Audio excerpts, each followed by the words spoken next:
In the first round of the AA Olympic Wiffle Ball tournament, Team Adult hosted Team Djibouti.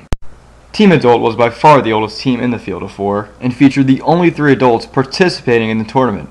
They also included the only collegiate athletes in the games. The eldest member of the Olympics, Pop, kicked things off and threw out the first pitch for the older team before their host matchup against one of the youngest teams in the tournament. Both teams were ready to play and then took the field in front of one of the largest crowds at the Brighton Sandlot and surrounding boardwalks, as each spectator looked on intently.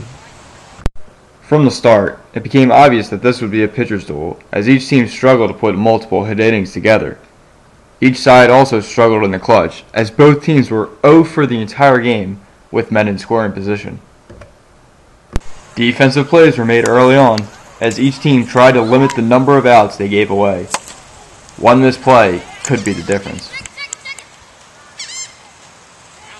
As the game stayed so close, umpiring became key. One missed call had the potential to determine the game. There were a few instances of what appeared to be missed calls. Fortunately for both sides, though, it did not disrupt the duel that was beginning to take place. Throughout the game, Team Djibouti struggled to put anything together offensively.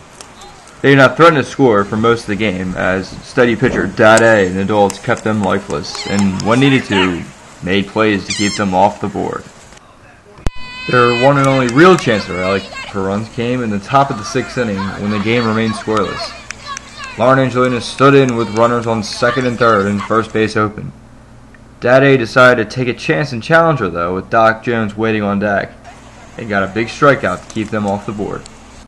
Because of their aggressive base running and more scoring opportunities, the adults showed more promise of actually crossing home plate.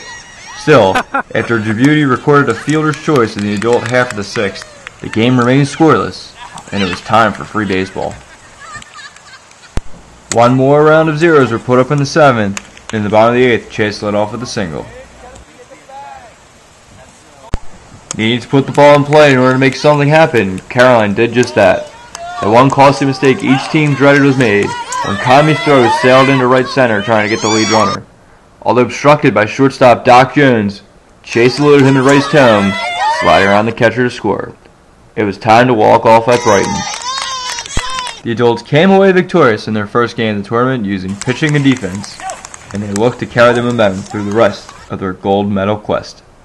The winning